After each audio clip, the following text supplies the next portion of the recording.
Commence primary ignition.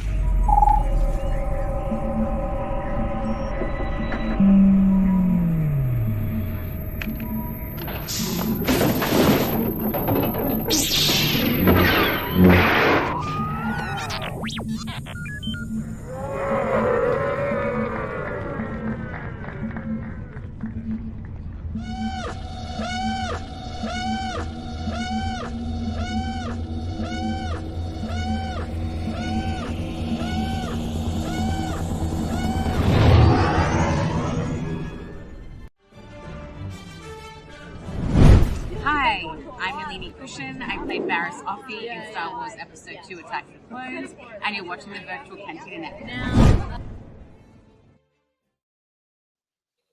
Hey, Rebels. Hello. Merry Merry Christmas. Christmas. Merry Christmas. Happy holidays. Happy almost New Year. Um, this is our holiday extravaganza and look back at 2023. I know. This year has both flown and dragged in the weirdest places. Yeah, time doesn't make sense. I was having that exact conversation with someone, and they said it was like having a newborn baby where the days are long but the years are short. And I was like, oh, that makes sense. I was like, yeah, because we're in the end times. So, the apocalypse always feels exhausting. So, Exactly. um, I'd be surprised yeah. if it wasn't. But yeah, we're coming to you from the future or from the past, I guess. We're recording for the future. We hope everyone is enjoying their Christmas day. In theory, this video goes live Monday, December 25th, 2023 for Christmas. So we figured no one wants to work on Christmas, but we'll give you guys a little treat, pre-record a discussion, and talk a little bit about what we loved about 2023 in Star Wars, some of the stuff we did on the network and specifically on Rebels Revisited, and some of the stuff we're looking forward to next year. I mean, there's a lot. Yeah. Star Wars is packed this year. Star Wars is a whole Star Wars. Yeah, it surprisingly we got a lot of things, um, many that we didn't expect, but and obviously with the strike, things had to be moved around a little bit, so there's a lot of Mhm. stuff still up in the air. But yeah, we just wanted to go through the year in Star Wars, the year of nerddom, and just kind of celebrate it. Yeah, and I'm glad you mentioned the strike because I feel like the strike is the dark cloud that hung over all things 2023 and will So true. actually more so have impact, I think, into 2024. Mhm. There's so much stuff that has already been bumped to 2025, 2024, and now I've got a cat in my lap. Oh, I know. Who's a good Can't boy? record my show because I got a cat in my Here we go. lap. Got Hicks right here. Um, Yeah. and Hi, there's Hixie. definitely going to be impact, right? I think we've Yeah. seen official confirmation from Star Wars that Acolyte's happening in the first half of the year, and I think Skeleton Crew is happening in the back half of the year. And then I don't know anything else. They didn't mention Bad Batch season 3, coming next year or the year after. They didn't mention Andor. We didn't hear anything about Tales of the Jedi, if there's going to be more of those or another mini animated, sort of almost YouTube-esque kind of show. Yeah, Um, but they didn't so confirm any expansion to the Young Jedi Adventures, which I hear is doing really well. oh, it's So, huge with little kids. Like my friend's son yeah, is obsessed, and yeah, obviously Jamie's daughter is too. So exactly. We have fans on the network. So, um, I don't know, right? Like, we don't know what 2024 is going to look like. The slate at Paramount is pretty light. The slate at Warner Brothers is really light. There's only one Marvel movie, which is Deadpool, which you could argue is really the Fox um, Marvel stuff. It's not even like a Marvel Studios production, really. And then Marvel kind of comes back in 2025. Like, that's insane to me. It, yeah, it feels so light by comparison. Partially, it's almost like an overcorrection because we've had too much content for the past few years. yeah. People are experiencing burnout, and I feel like this will probably right that ship a little bit. Yeah. Just get them to understand, like, oh, there's nothing new to watch. I got nothing new to. It's like, well, this was what we were dealing with. Ahsoka says hi, Merry Christmas. Hi. Hi, baby girl. She's like, ah, don't hold me, Who's I'll our run away. Christmas kitty? I know my guy is. That's part of it too. He's so big. I swear he's almost 20 pounds. He's just gigantic. Oh And he yeah. likes to sit in my lap just for a second though. But if he feels that I'm gonna start picking him up, he likes to be like held over his shoulder like this, I was gonna like say a you could sack of recreate the chips. But like, Taylor Swift Time magazine cover. oh, our girl cat, Ripley, I don't know how many pictures I have of her just on Jason's shoulders. She just rides him like the monorail. So he just walks around and carries her all day on his shoulders. She won't do that with me. If I go to pick her up, she like Aw, pedals away. So she has one favorite. I am also here. She loves him, and I am also here. But he's your very bonus sweet. dad. Yeah, exactly. I did brush her this morning, so she was very excited about that. But they Oh get yeah. pampered and Cats. loved, and I'm home for the next last. Yesterday was my last day at work. On Oh the yay. 21st, Thursday the 21st, we had our Christmas party. It was like a half day. We had a lunch, and now I'm off until January 2nd. I do have Ooh. work to do, so I'm gonna deal with that next week in some city, and my office is still a mess. I moved into my new office. It's not decorated. It's not organized. I literally need furniture to like store stuff, but I have not even had a minute to think about that kind of stuff. Oh yeah. That's a post New Year's problem. You'll figure it out. Like, yeah, it's gonna have to be. But then I leave for Yeah. Vegas like the third week of January, so it happens like that. Oh yeah. That's fast. Yeah. I just Um, madness with the holiday shopping and everything, and I feel like work yeah. hasn't really given me enough time. But this week we've been so overstaffed, like so overstaffed and so under attended, like under like no customers really in the building. So my boss is like kind of having a freak out because she expected it to be way busier than that. So she's been Hmm. sending people home like 2 or 3 hours, Oh, earlier than that. So paycheck ain't gonna be pretty this week. well, that sucks. And I know you were worried about it being too much work, and now again it has overcorrected. I was like, It can is, we have yeah. a normal shift? Yeah. Damned if you do, Well, damned everyone's if you don't. traveling now, and Yeah. the way the holidays fell, like we're actually going to be out of town for New Year's. So we leave on the Oh, that's 29th, and awesome. we're in Baltimore until January 1st. We come back that night. So that'll be a nice little getaway to see some friends. But we're Cool. staying local for the rest of the holiday time, and I'm going to try to use that time to like clean around here and organize my life in this space, like in my apartment, and then hopefully get back Right. to like a clean slate at work where things feel a little more organized. One of the things we did behind the scenes though is we started plotting out Rebels Revisited for 2024 and looking at what episodes we have left to watch. We still have to make our way through the rest of season 2, which we are currently doing. We've got a few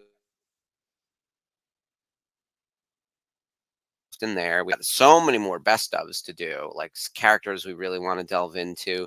We still have to tackle Rex. Obviously, we've got to do Ezra. But before we get to Ezra, we've got a few other supporting characters that need some attention. So it's been fun to like Yeah. map out what's coming. I feel like we're planned through May the 4th. Easily, easily. Yeah. Yeah. That's the part about having such a stocked character slate with these guys that like we could go for a while. Oh yeah. And there's a lot of interesting um like guest stars basically who pop in for a little bit that you could do a whole primer on, like a who's this kind of thing. So a lot planned for Rebels Revisited in 24, and a lot coming from Star Wars. Let's look back on 23, and then we'll Okay. tilt into what we're excited about in 24. So in 2023, the year sort of kicked off with Bad Batch, season 2, which I remind people all the time I was hesitant about, and I felt for me what I think a lot of fans are feeling in the larger Marvel and Star Wars and all the universes is that it felt required. I wasn't excited about it, and then I kind of had to watch it, partially because I have this show, partially because Ashley is a big fan and was telling me repeatedly to watch, but also just to be able to keep up with all things Star Wars because everything's so interconnected. There's no such thing as Yeah, like a seriously. standalone anymore. Yeah, and And then we Bad see Batch that in season like 2 ends up being great. we ended up with season 1 dragging in like some major Rebels characters. Yeah. So like you learn Kanan's or Caleb's Hmm. backstory and his mistrust of clones and why he and Rex didn't get along at first in Rebels. And you also see Hera learning how to be a pilot and rescuing her family and learning how to Hmm. become a freedom fighter and fight for a cause. And it's really good foundation characters Yeah. for what is to come in Star Wars Rebels. You get So, to see Hera with her dad, Cham and her Syndulla. mom, yeah. Yeah. Because we meet the dad in Rebels, and they're kind of on the outs, right? And look, a relationship with family is always complicated, but it's always especially complicated with the cast of the ghost crew. You know, Always. Caleb obviously doesn't know his real parents. And then the Jedi Order and his master and everyone were gone. So he was on the run. So he was orphaned. Sabine was disowned by her family after she betrayed the Empire and escaped and left and everything. Ezra was orphaned and didn't know what happened to his parents for a long time. For the entirety of season one, he was thinking they were still alive. That was like a running plot point for most of season one. Hera, we knew, had the weird relationship with the dad. We hadn't met the mom yet. And then we get a good chunk of time with her in Bad Batch. And we also see her get along with the dad in Bad Batch, which I thought was interesting too. Like, you see her as a younger kid with the aspirations of being a pilot. Chopper's there. You see that like formation, which is very cool. And then with Zeb, he's also all of his people are gone. So never mind his parents, he doesn't even have a member of his species. We find out that that's later not 100% the case, and we meet the Lasats, and we haven't watched that episode yet here on the watch along, but we're I'm going to do that excited to soon. get to that. But all five Yeah. of these people up on screen needed to find a found family because they had no damn family. It's crazy. Star Wars is all about broken homes. It Like, really even when is. you have both your parents, you still don't have both your parents. I'm looking at Right. you, Ben Solo. Yeah. And Sabine, right? I mean, Yeah. the mom was one of my most hated characters when we first met her. And I was like, I don't have time to repair this bridge. Just stab her. Like I had no chill, no patience. I was really like, I met this woman and I was like, Ursa Wren, she's got to go. You And then really she let pulled it your together. teenage daughter design a weapon against your people for the Empire, because yeah. And then was pissed when she left. Like, that's the kind of thing Why don't where, you like this? um, It's yeah, yeah. There's family also probably a little bit dynamics. of the mom and Sabine and her mom are pretty similar too, I would assume. Although the big reveal from this, so moving quickly from Bad Batch to Ahsoka, we're going to come back to Bad Batch. But in the Ahsoka show, we find out that Sabine's family are all gone. In theory, right? They say it's sort of in a throwaway line. Her family was killed in the purge on Mandalore. So in theory, Ursa, her brother Tristan, the dad, whose name I never remember. Why can't I do it? Starts with an A. Oh my god. And Aldrich. Carrie Aldrich. Aldrich. Yeah. That's it. Adric or Aldrich or something like that. Aldrich. He's dead. They're Yeah. all dead. So Ugh. great. Things going great for the Ren clan over there. Does not pay to be Mandalorian. Star No, Wars it never universe. does. Which makes me so worried for our beloved Din Djarin, but we'll get to him Yeah. too. We should talk about Okay. Mandalorian season 3 because I think if it were labeled the book of Bo-Katan, it would have been received a lot differently. If Yeah. it were just Book of Bo-Katan, as its own show, I think everyone would have been fine with most of it. I think there's still a lot of controversy as to like whether Gideon is still alive. What happened to the dark saber when it was destroyed? The back and forth of like ownership of the dark saber was a little ridiculous. Yeah. Honestly, how easily Lizzo and Jack Black popping in to smashed. take you out of the universe. Yeah. Yeah, Literally I will how say I like think easily it's smashed. Like this yeah, weapon is thousands of years old and you just like smash it in 10 seconds. that's the thing. It's like this thing's so powerful. There's so much lore around it, and it almost brings up that sort of adage of like the myth of the thing is stronger than the thing itself. Right? So like the blade is just a blade, but like the story and the weight that it came with was just so much larger than the reality. And that's a lot of Star Wars too, like the myth of Luke Skywalker versus who Luke Skywalker actually is. Although he really delivers. He doesn't really miss. The thing about Mando season 3 though, like I do think there was some really great character building, especially for Bo-Katan. I think that Din Djarin continues to prove that he knows how to problem solve better than most characters in Star Wars. Like he tried to find ways to not fight until he absolutely had to, and then he figured out how to work with Bo-Katan to like rebuild Mandalore. They relight the flame at the end, right? And everyone's doing their little clap like this thing. Like everyone's very excited about that. The Armorer and Bo-Katan like share a moment together, And they we sort of all got understand each faked other. out by the armorer. All of us. I don't care who you are. Yeah. I almost took Oh my yeah. headset with her. No, I really thought she was an Imperial spy. I really Yeah. we all did. We all did, yeah. And with that, there's also that whole episode. That's the Andor Light kind of episode with Katie O'Brien and the cookies.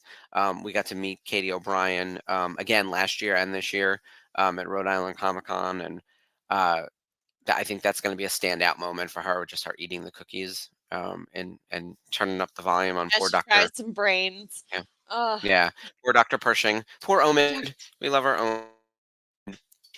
so sad. Yeah, so Mando season 3 leaves us in a way where it's like, well, what's next for Mando season 4? Because Mando has a little house with Grogu on Outskirts of the planet Navarro. that, yeah, Navarro. I was like, why am I blanking on this? Yeah, where Carl Weathers is the mayor with the mostest over there with his fabulous cape.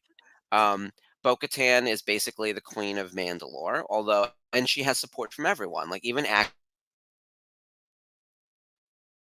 who was Simon, Hot Simon, who was her biggest antagonist, uh, is now supportive of her along with all the others. So where do we go next? And I think that brings up the question of like, what is the movie and is it Thrawn and everything else? Like, is that where the Mandoverse is kind of heading at the moment? I think so. I think they just tied up a lot of the loose ends on Mandalore and just kind of got everybody united to be on the same page to go up against a greater threat. So everybody is like prepared. Yep. I'm like, okay, that's all set. They're squared away. Now let's gear up for the next arc. And I really think that's what they're doing. And again, we don't know if Moff Gideon's alive. That Moff Gideon, and I'm going to say that Moff Gideon had no mustache, and we know the clones Yeah. had no mustache. So I'm just going to Oh say boy. that boy's still alive and plotting and scheming to get revenge. Who knows? Maybe he'll team up with Thrawn. It's possible. I think if you're Gideon, I mean, if Thrawn's coming back, Gideon's ready for it, right? Like he's waiting for that. He's plotting for that. He name drops Thrawn in the big council scene, um, and I do think Gideon's dead, but I do think there are plenty of Imperials who would join Thrawn that we've already met in the Mandoverse or whatever, and I do think you need a united Mandalore to help fight Thrawn. I also think that a united Mandalore is still like a couple dozen people because they're an endangered species. Like they sort of did it to themselves, and then they ended up becoming victims of the Empire because of all their own infighting, and now there's no one left. And so, how do you repopulate a planet? Like in some ways, their little cult plan of like, hey, if you doesn't matter where you're from, put on this helmet. You're one of us. One of us.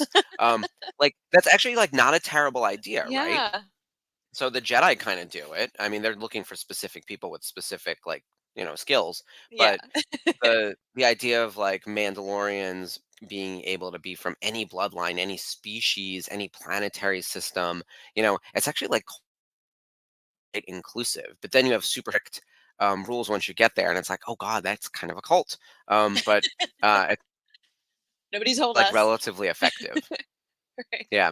It's like, well, if you get to take off your helmet, like maybe you're good then. So, they've got a whole like apprenticeship program, which isn't that different from like the Jedi Padawan situation Yeah. with the training and having like a master and all of that. So, look, I'm rooting for Mandalore. I love my Mandalorians. I love Sabine. I'm devastated about her family. And I'd like to see more of her, and I think we will in 2024, whether it's in a Mando show or whatever this movie might be. Or I think Natasha was excellent in the role. So Oh yeah, I'm ready. I'm ready for more of her. exactly what we could have hoped for from a live action Sabine, I think. Um, you have her stubbornness, her as Kanan would say, is very Mandalorian. um, but also like her willingness to put her neck on the line for her family, her chosen family, and against all odds, find Ezra. Yeah. Ezra's like, took you long enough, but that reunion was really Yeah. bittersweet. Like she's just in shock. She's just looking at him like, I can't believe it's you. Oh my god, you're furry. Like your face is so fuzzy. Yeah. But I really think Natasha There's so brought much that. to unpack. Yeah, I think she definitely brought that, the strength and also like the love she has for Ahsoka and Hera and Ezra. Like everything was just she understood the assignment. That's what I'm trying to say. Oh yeah, I think she fully embodied the character, and she wasn't doing like an imitation of Tia. I think she's differentiated enough from the cartoon, while still bringing the core elements of the character to life on screen, in a way that felt fresh. Because it is a good time jump later. We're going from before events of the original trilogy to after the events of the original trilogy, and so much has happened in the world. Like that alone, like 1 year of time can really change a person, and this is closer to 10. Yeah. And actually, let's jump into Ahsoka then, because I think on the Bad Batch front, we have largely said that like Bad Batch season 2 was leaps and bounds better than season 1. And has some great Rebels connections, and we're recommending. Ashley and I are both recommending that everyone who's watching our little show on YouTube should take some time out and watch Bad Batch season 2. The finale Bring will devastate tissues. you. Just know that going in. Yes. Yeah, Oh it's my gosh. sad. And look, it wouldn't be a Star Wars if there wasn't a body count and a stack of casualties. It's true in the Ahsoka show as well. One of my Yeah. favorite characters died. Um, and it's the kind of thing where, and the actor playing that character, I thought was spectacular. And it's like, damn it, we're not going to have more of said character. That's rough because, like, I think it's the same in Bad Batch. We lose someone, we're not going to see that character on screen anymore, but it did serve the story really well.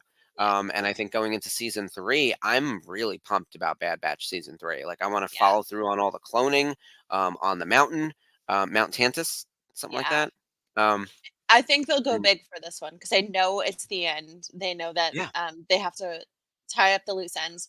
Possible Crosshair redemption. I hope. I hope I so. I look. hope. I feel like he's I kind of. also. I don't know. It's hard because I'm hoping for it, but it could go either way because I feel like even if he doesn't get a redemption, he might do something like the Grand Inquisitor, where like he sacrifices himself because he knows um he can't be redeemed and there's no saving him, but what awaits him if he lives is much worse. So he just Yeah.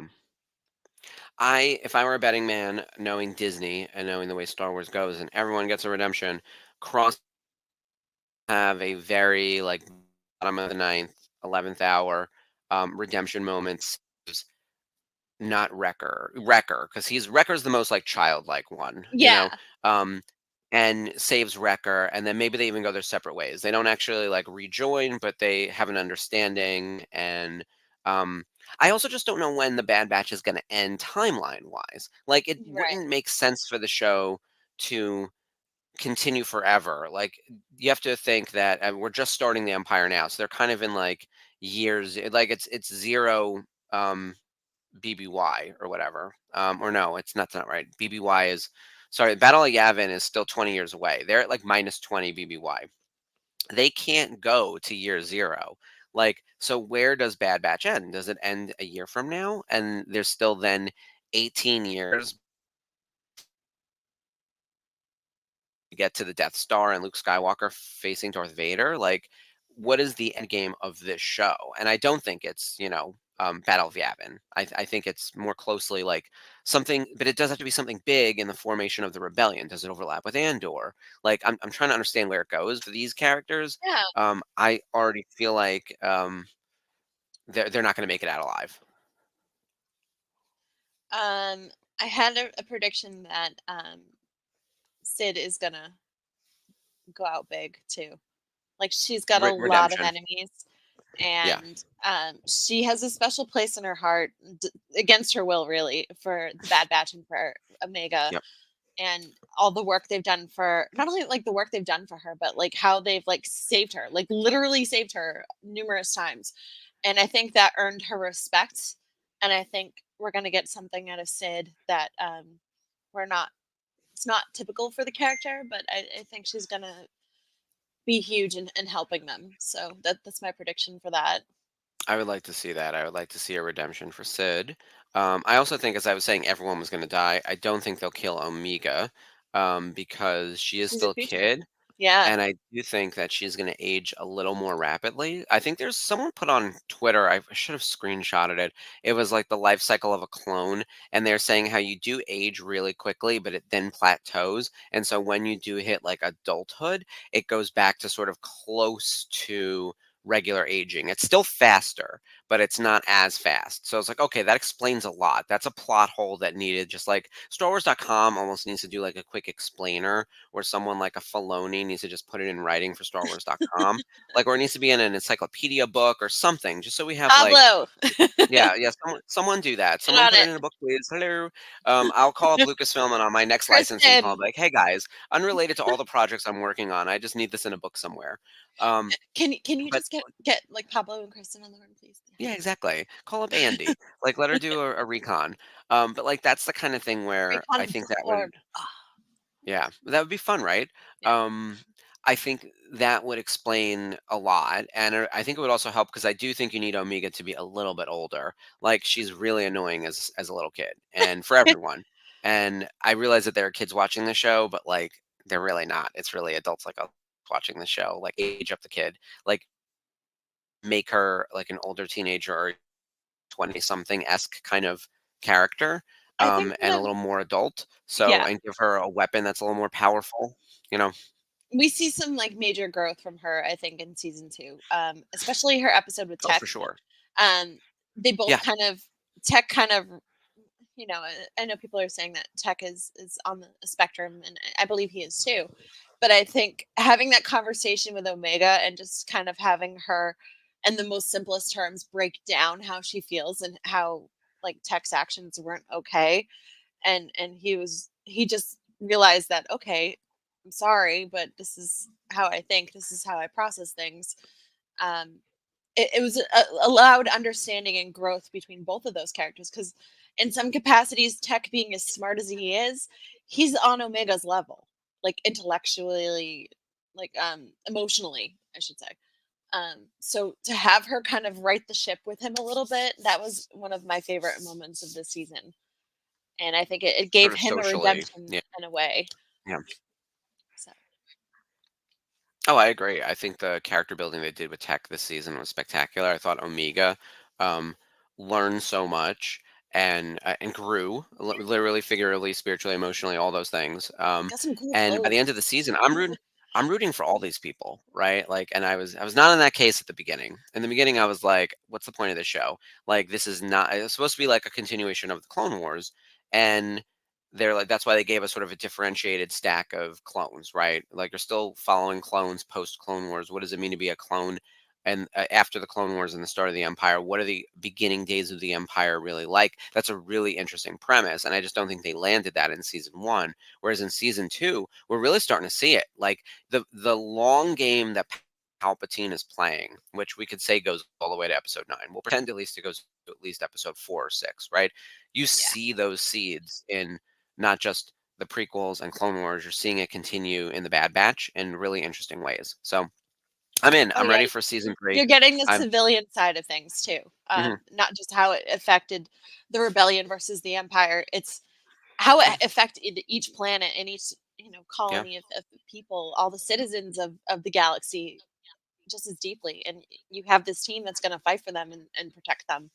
And that's what I think Well, there is really isn't even a rebellion yet, right? yeah, Like, I mean, no one's using the word Rebel Alliance, and there actually kind of isn't an alliance. Even as late as Rogue One, which is like a day before the events of A New Hope, they're talking about how the whatever rebel factions exist are too scattered and have their own competing political ideologies. So yeah, teaming up would be really challenging. And that's actually like an excellent meditation on what fascism is, right? Because if you start doing a pie chart in America of like voting, you're either voting Republican or Democrat, right? But if you actually did like like for the most part, there are definitely some third party votes. And there's the Green Party. There's all these things, right? But at the presidential level, there's sort of two possible outcomes. At the state and local level, it filters down a little bit more.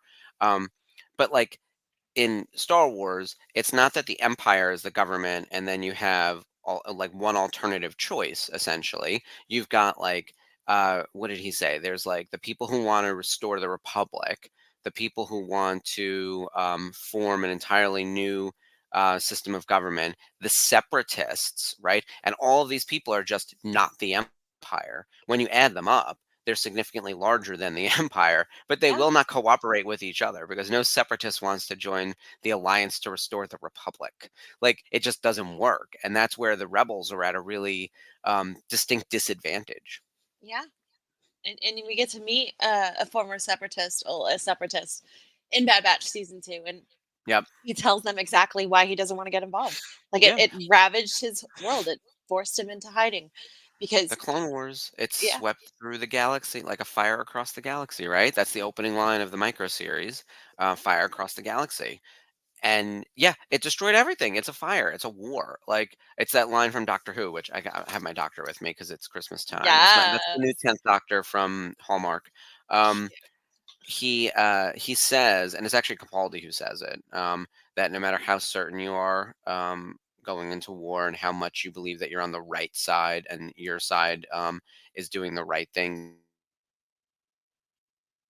don't know as soon as you pull that trigger who is going to be caught in the crosshairs, like who's going to be, what innocent people are going to be caught up in this, regardless of how right you are. There are always casualties and people who do not deserve to be caught up in the conflict, and that's what we saw come to life in Bad Batch season 2 with that with the separatist guy.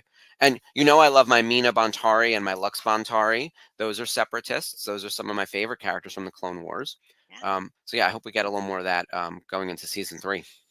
I think we will as we're gearing up and getting closer to episode 4. In terms of timeline, I definitely think we're gonna see a good chunk of time has gone by because we see a little bit of time has gone by between season 1 and season 2. They have new armor. Um, Omega has new clothing. They have like a system down with their teamwork. Like they're no longer Omega stay with the ship. Like she's actually a part of it now, and I think it's only And she going has to a get bow and arrow. yeah, absolutely, and it's going to get I think even bigger for them. So stakes are higher. Yeah, I I think there'll be a bigger time jump, like you said, to give it a little more breathing room. Mhm. Um, I still don't know what their end game is, and maybe that's a good thing, right? I can't see Yeah. where this is going, so it's kind of exciting. Um, all right, let's jump into Ahsoka because we're not getting a Bad Batch in season 3 in 2024, as far as we know. But there'll probably be some carryover from what happened in Ahsoka into next year, even if there isn't like we don't think there's going to be a second season necessarily, and if there's, it certainly won't be next year.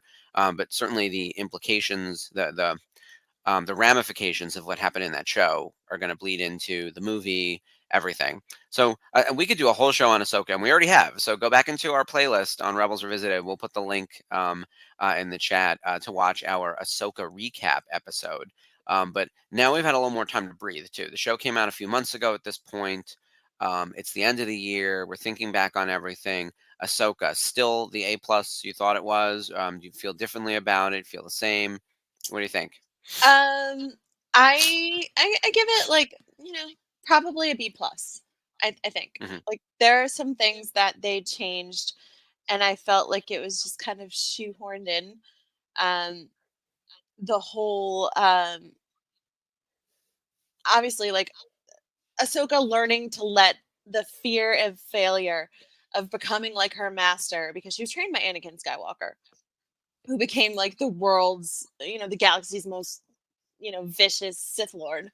And she carries a lot of that guilt because she feels like that's possibly where her life could go too. So we see the flashback with her in the Clone Wars, which was, oh my God. If you can have animation and live action, I think that episode was it. Um, Yeah. Yeah, it was but so well done. to have her purge herself of that guilt in the world between worlds and face Anakin and realize that she has to let go and she wants to live and she wants to let go of like this half life she's been living out of this guilt. Um, she has to go forward and be a little more accepting of Sabine and not so afraid because like Kanan and Ezra, he was terrified to teach Ezra because he didn't think he was qualified enough. And I feel like with Ahsoka and Sabine, she feels like I'm not qualified to teach her because I was trained by a Sith Lord. And what if she goes to the dark Mm, side? What if I go to the yeah. dark side? It's all these emotions that It's a cycle of fear. clog her up. Yes. Yeah. And fear leads to the dark side more so than Mhm. anything else. But I think when she chooses that moment to live and to embrace Sabine and to train her in a positive manner and let go of all that worry and anxiety, that's when she truly lives. So that was my favorite part of this season. Um, there was there were some missteps. I thought a little bit. It was good to see Hera and Jason and Chopper and Carson Teva running things in the Republic, and I'm really curious to see where that's going to go. Um, but I Yeah. really would like more of. Any chance to see Paulie? Oh yeah, A plus Polly. Um, I would really like to see a little more cohesive story. Like I just feel like everything was just crammed into all Mhm. these episodes because you never know when you're going to season 2, and you just need to slow down and even out the story. hmm Someone sort of summed it up perfectly to me, that it either needed to be a lot less and a 1.5 hour to 2 hour movie about this very specific adventure to go to Peridia to rescue Thrawn, and you leave out a lot of the Sabine stuff and Rebel season 5 stuff, or it needed to be 20 episodes and understand everyone's motivations a bit deeper because it was really a breakneck speed. The Yeah. plot versus story is a constant criticism that I saw come up. By the way, I'm with you that it's like a B plus. I loved it as it was happening, and then you watch it with a little more of a critical eye, and it's like, oh, I understand that that's problematic or that's not working. And someone also pointed out that like if you're too close to it, which I would argue we probably are, We are. you might Yeah. not know exactly why Ahsoka is acting the way she is, but if you're close to it, you can you can like sort of extrapolate and interpret what's happening. But if you're a newer viewer, you really need it spoken out loud earlier Right. on. Like we Right. needed her to say that like I can't train Sabine because I'm afraid I'm going to end up like Anakin Skywalker. Like And that I needed think, to happen in yeah. episode 1. And I Like, think that's yeah. what stopped her from training Grogu too. Like Yes. she's like, "No, I'm Exactly. not training him." Like it's just Yeah. she's got this fear about being a Jedi master Oh, or a fear teacher. of attachments. But the fear, what's worse, the attachment or the fear? Girl, we're caught in a circle. And this is like the great philosophy of Star Wars, right? Yeah. I wanna go on the record now and say that I think leading to anger, leading to hatred, leading to the dark side is garbage. Yeah. I don't think that fear leads to anger. I think that fear leading to anger is like so manufactured in the lore of Star Wars, and you just hear it out loud and you think it makes sense because like anger does lead to hatred and hatred does lead to the dark side. That tracks. Fear to anger doesn't track. And in fact, I would argue that anger is a very important useful emotion. And if you tap Yeah. into it correctly, you can do great things in the world. If you're angry about injustice, you'll go do something about it. And If that's what Qui leads Gon to was the angry rebellion. about seeing Yeah. slavery on Tatooine, yeah, exactly. Tap into that anger. Anger, I'm telling you, if Qui Gon had an ounce of feeling and was angered by the fact that humans are enslaved, he would have rescued Shmi and Anakin Skywalker, and none of this nonsense would have happened.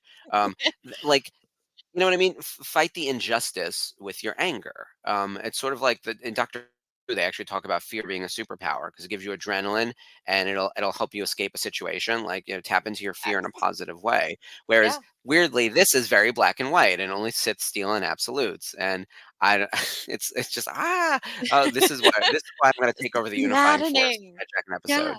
Um, but yeah, I think Ahsoka's struggle, though, whether it was like executed 100% perfectly and whatnot, I think the idea of Ahsoka being a little bit broken is perfectly in line with where we'd expect her to be because she's largely absent from the events of the original trilogy, right? And by largely absent, we know that there's some book stuff happening around the time period of A New Hope and beforehand and whatnot, but she's like literally not in the movies production wise for 4, 5, and 6, and it's not really explained yet what she's been doing.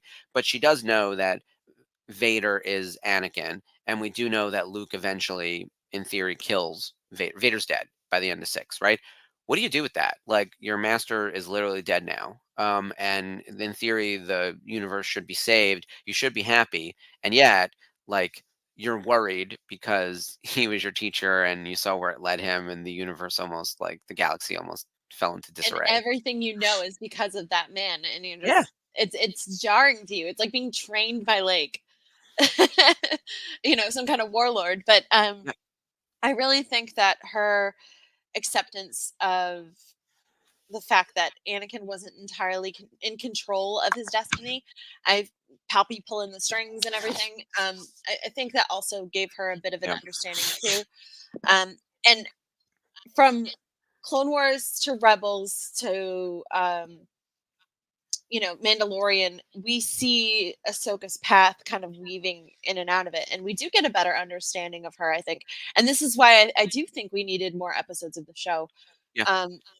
because we have had time with Ahsoka through the series, and we see, oh no, I won't train Grogu, or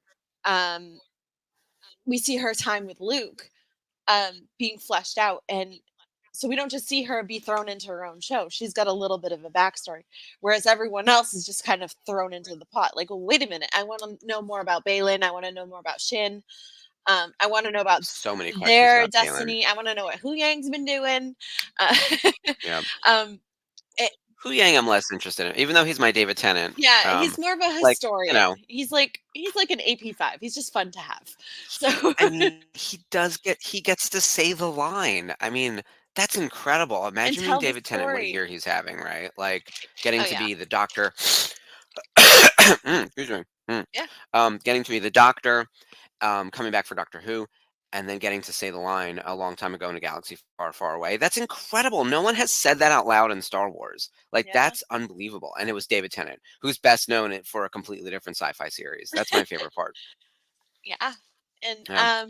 that part was huge. I really feel like we maybe even like 5 more episodes, just something so we Mhm. weren't so shoehorned into things A or lot have happens much in more. this show. It's a lot of Yeah. show. Someone was just complaining about the first Aquaman movie because right now Aquaman 2 is in theaters. Um, Oh, I uh, forgot. y- you and most of America based on the box office. So eek. But someone was, in prep for any movie sequel, right? Everyone does these like, let's review the first one, and they were like, oh man, that first Aquaman movie has a lot of movie in it. And they're talking about like all It, the things that are oh my god, it stuffed does. in. Like there's Yeah. so much that happens, so many characters we have to meet, and then they're like, and by the way, there's Patrick Wilson in a completely different movie giving like a Shakespearean level, serious as a heart attack performance, kind of like Michael Caine in the Muppet movie. And that's really what it is. He's the Michael Caine and everyone else is a Muppet. Whether it's My favorite meme is like Michael Caine acted like the Muppets were his fellow actors. Tim Curry acted like he was a Muppet. That's why Muppet yes, Christmas that's Carol and Muppet Treasure Island are so successful. yes, they're perfect. It's like the perfect choice. You one or the other, right? Michael Yeah, Caine is serious as a heart attack. And then there's Tim Curry, who's like, I too am a Muppet. I am one of us, one of us. love But it. it's the same thing in Aquaman, right? Patrick Yeah, Wilson totally. is like playing it as straight as can be. And then everyone Same thing else with is like, what's his face, Willem Dafoe. yeah, Like phenomenal actors, and just this yeah, crazy movie. against a It's green screen of nonsense. Like that's the with some and these sharks. flying fish, and there's lava under the water with crab people. You forget until you rewatch it Yeah, just I the know. amount of I haven't nonsense in that rewatched movie. it since Yeah. then, and I'm just like, the more I keep talking about it, the more things are remembered. Like the whole fight in the ruins, it Well, was just like, ugh, yeah. come on. Well, This should have with that ended in 20 mind, minutes I ago. rewatched. So, same on here because I rewatched Ahsoka because we do a lot of wraparound content. We do. We are wraparound content. Ashley and I watch a lot of wraparound content. Screen Crush, New Rock Stars, all of the various YouTubers and reviewers, Star Wars Explained. So then I'm like, well, let me just rewatch it on my own. And you forget how much show is in this show. The opening on Lothal, all the cameo characters that we meet, Balin and Shin, who have their own little story, the return of Thrawn, the Witches of Dathomir, zombie stormtroopers, Hera, the politics of the New Republic, seeing Jason, Paul showing back up, the insubordination, New Senator Republic. Giono, that jerk. Yeah. Yeah, like there's so much going on, and it's like, oh, this is why this show is a hot mess. Like it really needed to be 20 episodes or multiple seasons, or give everything time to breathe. Like it just I don't even know at one point, like, you look at episode 4 versus episode 1, it's a completely different show. Like, they're Yeah. trying to do so much all at once that it really lost the focus, and at one point, Ahsoka's barely in it because 'cause we're following Sabine all day, and I'm like, "What's going on? Like, where's the star of the show?" Like, this is the Book of Boba Fett situation, right? Yeah. And I think that caused a lot of problems for the Ahsoka diehards. Like, well, we didn't watch this for Sabine. We watched this for Yeah. Ahsoka. Like, what's going on?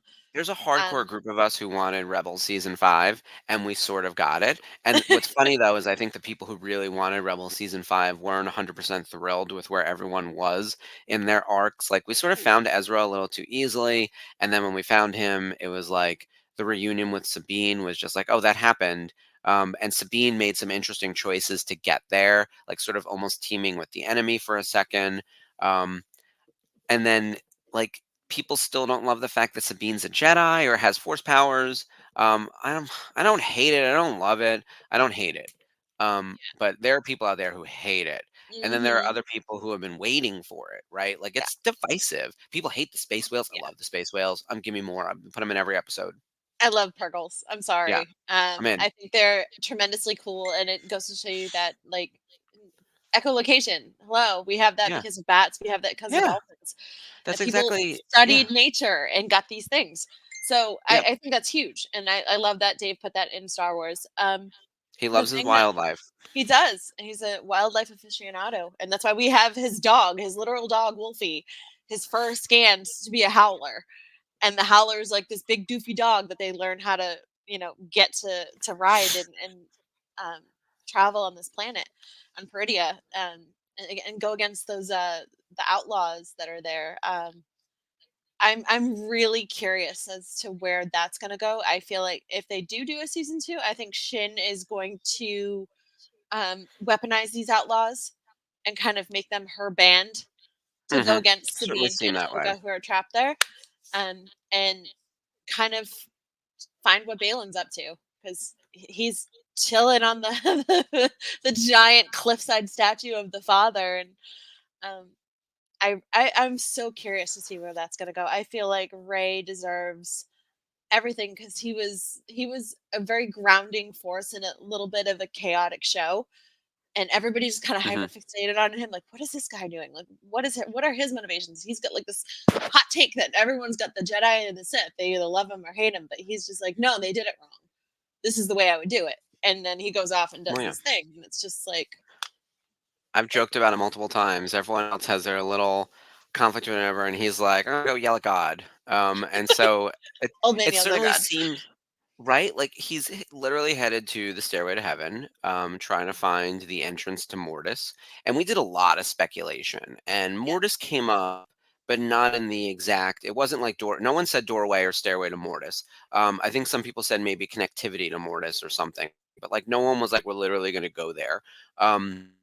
And I think most people were assuming it was more so it was going to be old timey force related maybe, but no one really thought we would go back to Mortis like that yeah, was what he was searching for, like what was this great power. The Bendu came up as a choice. Like there were lots of things that people were like, what is Ray looking for, what is Balin looking for on Peridia, what's so important out there that's so big, and he doesn't want to share that with Thrawn or the witches or anything. And I'm like, well, I can't think of much that's like the escalating powers within the yeah. force and the universe and everything. But like, could you imagine if there is a season 2 or an animation or something where we actually go back to Mortis? Those episodes in Clone Wars are like outlandish. They're so weird. Yeah. They're weird, but I think in the best way, because it takes like the stereotypical myth out of Star Wars and it gives it a whole new level of myth. And I Yeah. think that's what Balin brings to the reverence when he finds out that Anakin Skywalker's Padawan is on Peridia and he has to face her. And I think for two reasons. Hmm. This I've been giving this a lot of thought.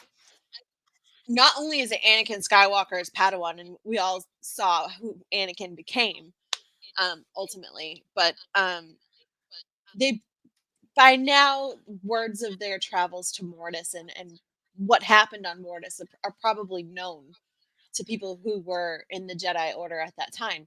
So I believe that Balin knew that they went to Mortis, that Hmm. the power of the Father flowed through, or I would say power of the daughter flowed through Anakin, um, to get to Ahsoka. And these two people, these common Jedi, have been touched by the power of Mortis in some way. And I think that kind of adds a level of reverence to him. That's why he kind of looks terrified, like Anakin Skywalker's Padawan is here.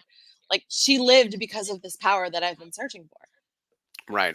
So I love that theory because I've been thinking a lot. I will say that show left me with a lot of thoughts. And what's it did. interesting is not a It's a lot of them had to do with anyone in our little crew over here. I was like, oh, they found Ezra. Great. I'm sure he'll go team up with Hera, and they will do something about Thrawn. It is a little ridiculous that Ezra was missing, and now Sabine and Ahsoka are going to be trapped on Peridia unless they can get them back really easily. It all seemed too easy though. Like just getting them and leaving and all that. Like it was all yeah, too easy. But Thrawn coming back with a stack of witches and probably like hundreds of bodies that will be reanimated into some type of zombie army. I'm all yeah, for it. But the thing that I left the show thinking about and pondering as like doing? Where are they going? It's everything related to Mortis. And I had a similar thought that like if he really knows everything about everything, he must have found out that Obi-Wan Kenobi, Anakin Skywalker, and Ahsoka Tano went to Mortis and something happened there. And regardless of the exact details that you know, because I don't think that they would have been stupid enough to tell everyone the details. I know they confided in Master Yoda Yeah. about some of the specifics, but Balin couldn't have gotten all the details. But you put two and two together and you start building like, oh, they at least went there. The place exists. How do you get there? And then what happened to them? Ahsoka seems to be quasi immortal. Like you can't kill this girl. Like it's just not possible. Do you think um, the power of the daughter is what kept her alive? Like, because anybody else would have been drowned Yeah, completely. so the power of the daughter has been keeping her alive, and I think it's multiple times over. Like I think that she sort of she's been touched by God in that kind of way, right? Where it's Right. like, you're not going to die until I say it's okay, and you have a long life ahead of you of things that you need to achieve. And then I think invariably, like if we're going full, and maybe this feels cheesy and obvious, whatever, full Filoni, complete the mythology, Bible, etc., she becomes the new Mortis daughter. Anakin is the new Mortis father. Like I think because he has the balance, right? He lived on the dark side for a very long time. He lives on the light side for a very long time. He was prophesized to replace the father, like that all tracks. And then the light side would be Ahsoka. It's just who's the dark side person. It's not Rey. Rey is interested in getting there, but he's not interested in being one of the three of them. I don't think. Like No. as much as we've been calling him Daddy Rey, he's not the Mortis father. Um, No. so, No. and especially now with the casting situation, right? We all have to acknowledge we lost Ray, and whatever story they were planning is going to have to be revised, just like what happened with General Leia Organa and with Carrie Fisher leaving us, right? Like there was a whole episode 9 was going to be the same way episode 7 felt like a Harrison Ford movie. It was going to be a Carrie Fisher movie. And the way that episode 8 was very much a Mark Hamill, Luke Skywalker movie. Episode 9 was supposed to be all about Leia. And then they had 90 seconds of footage of that like, and that's what they had to shoot around and rejigger everything. Like it's a fucking nightmare. Um, so Oh, that drawing from I that don't know set was how a things nightmare. change now. Yeah. Yeah, it's really sad. It's heartbreaking and tragic um and also difficult from a production perspective, which of course is last on the list of things that matter. But like, Right. where's that story going now? Do you have to change it? Maybe Ray was just going to visit. Maybe he did think he was going to take over and be like, no, I'm in charge now. And then then he can have a duel with Anakin Yeah. um, to see who's going to be the god of gods, right? The Um, new Sith daddy. and yeah, exactly. Who's the new daddy? Who's the new star daddy? Oh my God, that's our new poll for 2024. Who's the star daddy? Because Who's the star is it daddy? Ewan McGregor just as is? Ray in Ahsoka. We've got JJ, the stunt guy from Book of Boba Fett and everywhere else. We got a stack of people. Brendan Wayne. Um, yeah, there. My boyfriend Max from Mando. There's a bunch of them. So. Yeah, Uh, We'll put up a poll for everyone in the you're right. comments. Your year Zero. end, yeah, favorite hottie of Star Wars. On the men's side, we'll do a women's poll too. But I Yeah. feel like Shin Hottie would rise to the Shin top. By the totally way, I don't takes want it to this year. overlook. Yeah, despite everyone, Natasha, Mary, phenomenal they're actresses, all gorgeous fabulous. women. They're Yes, all wonderful. Yeah, absolutely Shin wonderful. Hottie is a breakout hottie and breakout star of this show. Yeah, Like, the fact that and behind Ivana the is like scenes too. rolling around on the land speeder is just like, oh, that the whole thing Awesome. like pimp the land speeder. So cool. I was just texting with Spencer today about a land speeder for some unrelated reason, but I will show you this picture of me. This was not planned, but there's me on a land Oh speeder snap. at it's a convention in 2018. So I was at WinterCon, and I'm also wearing my Darth Maul jacket from her universe. So Stylish. um, Yeah. good times. But That's also, kind of toys I I want under my tree. I know exactly. Hot Toys has been absolutely slaying it with the Ahsoka stuff. Um, they've released so far Sabine, Hera, Chopper, Thrawn, um, Ahsoka the White, which is a must get. Thrawn is also a must get. Um, let's see. Oh, they just released Captain Enoch and one of the Night Oh, Troopers. So Oh, very you nice. have the gold Kitsugi armor, that the gold filled in armor. You have Captain Yep. Enoch with his really really cool face helmet. Um, so yeah, those have been some great characters that we're getting in 6 scale form, and I have been hoarding my rewards points. But I had to go back because he's going to be shipping soon and get Wrecker. So I missed out on the pre-order for Crosshair. He went waitlist pretty fast, but I have Wrecker and Tech on the way, and I already have Hunter and Echo in my possession. So they're like absolutely killing it with the 6 scale game and Star Wars. And there's so many characters from Ahsoka that they're just bringing into that. So I'm holding out hope for Hu Yang. If that's the case, I feel like you need him, Mark, because it's your boy David Tennant. Yeah, I know. I've got a lot of tenant stuff. If I start collecting in yet another category, I'm gonna go broke. Yeah. But I do want to get some Ahsoka merch. In a perfect world, though, I'd have more Rebels merch. And I realize that like Yeah. Ahsoka has a lot of Rebels characters. I'd rather Rebels versions of said characters, but it's Same. fine. But they did It's the nice same to thing be at with a Clone time Wars. where, They went back and did the Clone Wars set. So Clone Wars General Kenobi will be shipping soon. I have the Clone Wars General Anakin. I have Ahsoka. I have Rex.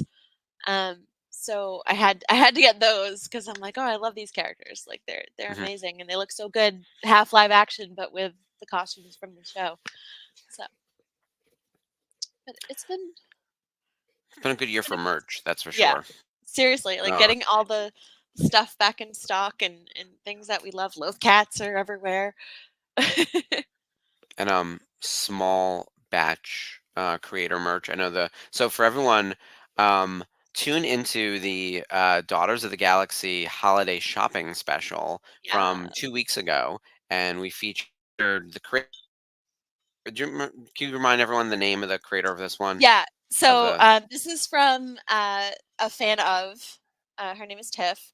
She makes little slate versions of the mural. And obviously, we don't have the wolves on the side, but they're still really freaking cool. Um, very delicate. I just keep them over here wrapped up. And also, this holiday sweatshirt, which I will be wearing to work tomorrow, is all I want for Christmas is Grogu. So That's this is awesome. from Rebel Art Design. It's another small batch creator, but I had to get it because how often do you see Grogu and Chopper together on a shirt? So, um, but it's been a good year for people finally realizing Rebels exists and um, putting out a lot of Yeah, cool stuff. I'm looking online like literally right now. Yeah. Can I find the mural? I think I hope it's it's not sold sold out out right now, again. but I you keep can missing have it. it Yeah. notify me when it's in stock. So you can definitely do that at a fan of. And oh, Ahsoka, she's trying to get my loaf cat. I have my giant plushy loaf cat over there, and she's like, she likes to lay on it. It's like a pillow for her. Oh yeah. But we've had The cats are anything stuffed animals over here. right. So this year we've also had we've had so much like Visions Volume 2 has come out. We've had our first like stop motion animation in Star Wars. That was probably one of my favorites that they've done for this. Um, I don't know if they'll be back in 2024, but I think maybe 2025 because I feel like they get very ambitious and it takes time with Yeah, these studios. animation takes forever. Yeah. And you said the stop motion one, that's the same studio that did Wallace and Gromit. That's Yes. how they would be It's best so cool. known. Yeah. I saw that Our, one. It was very cool. yeah. So we had that on the docket. To obviously Tales of the Jedi. We went over that. I Hmm. joined it with the Jedi Archives guys and did a few episodes based on Ahsoka and where they deviated from the novel, the E.K. Johnson novel, and where they just kind of built up their own with her birth and her childhood and her mother, like things we didn't get to see before. Dooku mourning Qui-Gon, the tree. That was probably one of the strongest episodes I thought. Um, it kind of furthered his decision to leave the Jedi Order. And we get all these like little nuances and backstories of these characters that we love so much, and may not know a lot about, because not all of us read books. um, Trying to see what else we went over this year. There's so much in Yeah. Star Wars. It Um, was a hugely packed year, and we can't even begin Celebration. to cover. Yeah, that's what's so funny is like Yeah, celebration happened, which then lead to other announcements, of course, of like what's coming in the future. right. And everyone saw the trailer for Ahsoka with Thrawn being revealed. There was footage from Skeleton Crew, apparently. I keep making fun of that, but like, We know I you can't. guys saw it. We know Yeah. we've seen the another videos, because obviously you guys are Uh huh. saints and didn't record any videos of the trailer. But the announcement of the characters and the acolyte and skeleton crew and have the actors Yep. all part of it. Um, yeah, it's been a huge year. Yeah. Celebration was fantastic. I loved all of our time in London. Boonta Eve was amazing. The event at the O2 with all the performances was so much fun. I mean, it was definitely like a once in a lifetime kind of thing. And hopefully, like the next celebration in Japan will be equally exciting. Obviously, we have our family vacation this summer, which we're Yeah, calling Celebration 24. That's going to be a blast, like because it's just our own crew. We've got a good number of people going already. So it's July 29th through August 2nd, from Southern California to Northern California with just 100 of your best friends. no The big first deal. bus is already sold out, and I think the second bus is on to being half sold out. So things It's are moving along waitlisted, nicely on so that front. yeah, Oh, already? make sure, Oh, Jesus. yeah. So So make sure you get on crazy. that. Yeah, Yeah. So we'll let you know when more slots open up. I forgot it was waitlisted already. That's crazy. The events we're very excited about because we've already announced a few of our first participants in the autograph signings. So Chris Bartlett, Misty Rosas, Don Dawn Deininger, Dillinger, yeah, and Leilani Shu. So it's going to be. They put out a little video announcing they'll be at the Scum and Villainy event, which is which going is to be so exciting. fun. That place is so cool, and I would love to Yeah. go. I'm I'm so ready. It's crazy that I've been close to that place and never swung in. Like I think honestly, like how dumb am I for like having missed it? But Same. you know how San No. Diego Comic always like an exhausting time, and then you have to, you're always Yeah, working, and we'll have stuff for San Diego Comic Con as well. So much more to come in the new year, on the 2024 front from the network, along with all the Just new stuff that Star Wars is doing. side note on Scum and Villainy, I was talking to JC about Duo de Novo, and he mentioned you specifically, Mark, as giving Oh, him some assistance with getting some pieces that he had been waiting on when the transition happened, etc. oh, So excellent. so he's sure would be happy to, if you guys haven't met in person, to meet in person, at Scum. So you got other things to look forward to. yeah. That's fantastic to hear because. Um, the trend. So for me, like I'm now almost 3 years at Ruby's and working on the new Lenovo, the high-end Star Wars helmets, etc. The Lenovo's, we'll say transition, right? Like they lost the license, we took over the license, we've been fulfilling product. We're at a point now where we're like 80 to 85% fulfilled on all the back order. So now any of our customers, hardly anyone's waiting on anything. The stuff we have up on pre-order right now, there's like a first order stormtrooper helmet, a patrol trooper helmet, a classic snowtrooper helmet, the classic stormtrooper kit, and then the death trooper helmet and the death trooper specialist. After that, there's like 2 or 3 more items. The other 80 items that are on the site, which is crazy. There's like that many, or 60 items, whatever it is, there'll be 80 by the time we're done. Like have shipped and delivered, which is Yeah, insane. A lot has happened on my front as well, where I feel like I'm out of the problem area on that, and I can start looking at all the go forward stuff. Like I want to work on new exactly. things. Yeah, And I I want know to a work lot of on people like have been posting in the comments on Zanu Novo's ads like, oh, they're scam artists, they rip us off. And it's like, and people ask them, like, have you contacted them directly to fulfill your order if you have anything backstated? And crickets. yeah.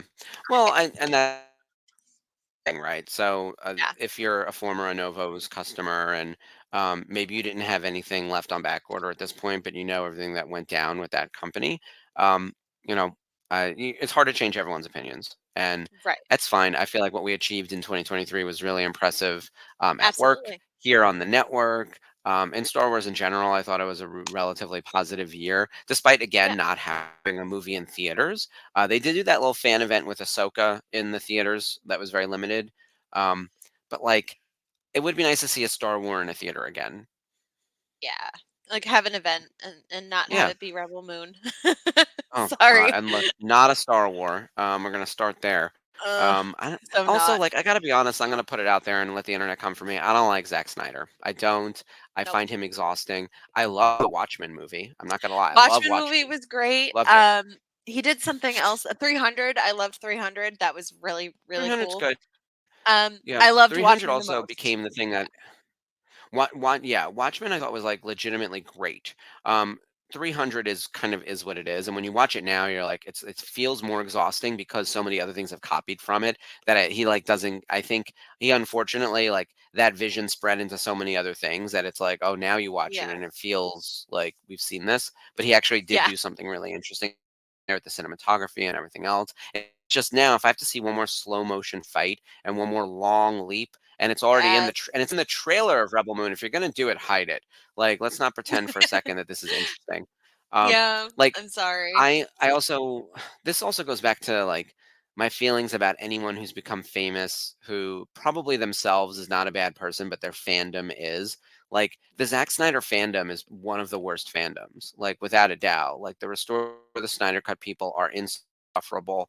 And I think relatively bad people as a whole. I'm going to make a broad sweeping generalization there, like the way that they like bullied people on the internet, the way they went after just any small YouTuber who had anything negative to say about Zack Snyder, the way that they Yeah. like created these like very not grassroots, very astroturf type campaigns where really like with small quantities of people spent big amounts of money to make it seem bigger than it was, to sort of bully HBO and everyone into doing the cut and spending all that money. Um, and then they'll sort of they're actively trying to sink the rest of DC. And I'm not saying DC is great right now, but like the Snyder people are enjoying the demise. And in a way, like they're rooting against James Gunn, which doesn't do anything for the industry or the studio or anything on a go forward. So at what point does the the vendetta end? You Yeah. know, and it's because And they're not James Gunn, rehiring Zack Snyder. yeah. And James Gunn has been incredibly innovative in Marvel in itself. Like they took Yeah, a property that who are these people exactly? Like what's his face? Korath yeah, like and Guardians. Guardians. Who? Nobody Yeah, knew who any of these characters were, and they I turned them sure didn't. into big budget, um, billion-dollar movie characters, like Yeah, flag tentpole movies. Um, and yeah, no one for cared him to about be that, Peacemaker, and now it's you know, it's probably going to get another season. There's yeah, a whole world it's created going there. to. He's already confirmed that it's going to happen. He just it said it's going to take some time. Obviously, you got to get this off the ground first, and scene is ready. Everybody's ready to get back into it. Um, so it'll Yeah, probably be 2025, 2026 before we get I would to assume that. so. Everything is at Yeah. this point. 2024 is actually going to look really light. So, but I think we'll have more than enough to do Yeah. on our channel because we've got Yes. Well. more watch alongs to do, more interviews. I should mention too, and we've talked about this on prior Yeah. episodes. We had a great year for interviews. We interviewed Taylor Gray, Vanessa Marshall, Yes. Keone Young, Philip Anthony Rodriguez, and most recently Julie Dolan. That was Yes. right before the strike started. Now that the strike is over, we will be getting back to bringing more talent on the network, back for interviews and things like that. And it's really Yeah. going to kick off on the Thursday night watch along. So we'll be talking about this in depth on our New Year's special next week. So join us next Monday, January 1st, in the Rebels time slot, Monday, 9 p.m. Eastern, 6 p.m. Pacific, for the New Year's 2024 VCN wide special. We're going to talk about Ahsoka Revisited. And you'll see we're going to watch each episode, all 8 of the episodes, again on Thursday nights during the watch along. This time with special guests, largely talent from the show. So we'll be talking a little bit about that next Yeah. week, as well as all the other stuff coming in 2024 that we don't want to spoil it today. Yeah. But No. join us next week, and there's some news which is very exciting. Big stuff coming, guys. Yep. Can't wait to share it with you and get those announcements out there. Yeah. So it's going to be a really great 2024. Closing thoughts. We've had so much 2023 Star happen. Wars. Ahsoka was really fun. You know, Yeah. yeah. So much. Ahsoka, fun. Celebration, awesome. Bad Batch, better than expected. if you like the High Republic, have we got some reading for you? There's so many books. And Jamie I think they and teed up a really interesting 24. oh yeah, Jamie and Mike and everyone else who reads the High Republic, they have had nothing but awesome things to say about it, and I'm getting excited. Like I really want to delve into it myself. So if anybody gets me an Amazon gift card for Christmas, I'll buy some books. Yeah, I'm waiting for Mike to actually send me sort of a must-read list, I have and one Jamie that I as got well. from So I got to see Jamie. that. Yeah, so I'll send that to you. I got kind of like a spreadsheet Yeah. that she sent. So I've got to get started. I love that it's like yeah, a project. I can't keep up with everything, and I'm a licensee, but now I'm working across everything. I work on Warner Brothers, Paramount, which might be the one thing at one point, NBC, Universal, Sony, Sega, you name it. Like I work on dang. it. It's crazy because I took over the whole portfolio now, so I've got literally every license, and then I've got my direct reports, so I sort of assign work to, of course, but I'm the one vetting all line plans and product development and contracts for signing and all of that, which is very exciting. But it also means that I'm Amazing. like, therefore, by percentage, less involved in Star Wars. Like, I just, I can't be super involved in just one thing. But Right. I like being spread across all the pop culture goodness anyway. So, Yeah, that's fun. And we talk about it all yeah, anyway. So yeah, exactly. Look, so much is going on. Who knows? By the time January 1st rolls around, um, we will have more news from Marvel. I mean, what if just started today? Or yes, I like I guess said, when you're watching this video a couple days ago.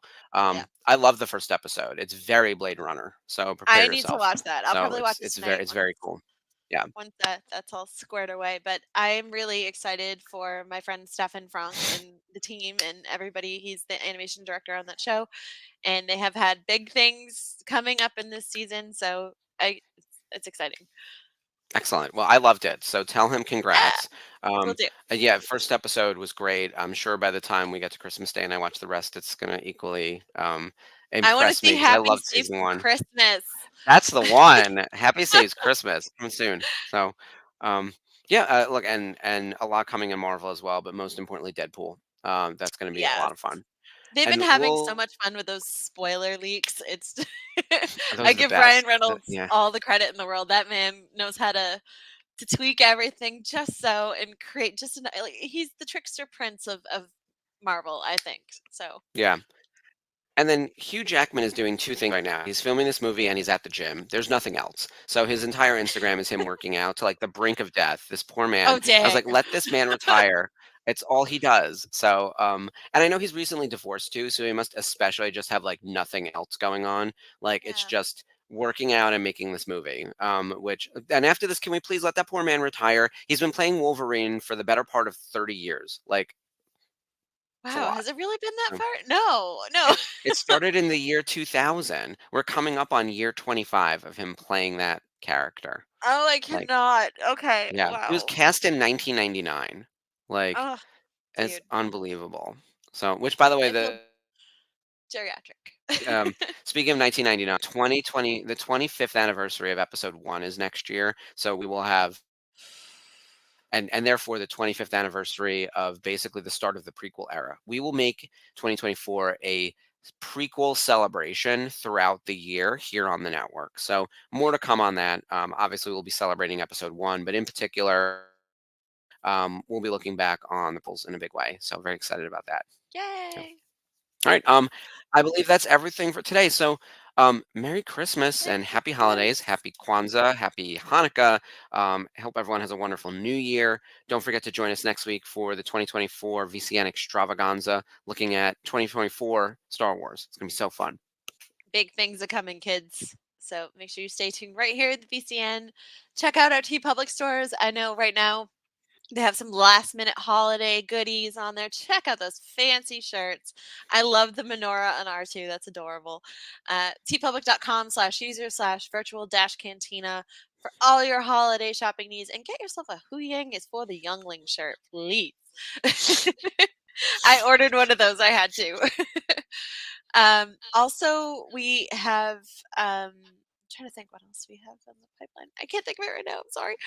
Um, but yeah, join us this coming week for some more good stuff on the VCN. Thanks, everyone. Happy New Year, and we'll see you in 2024. May the Force be with you. Bye, guys. Happy holidays, Rebels.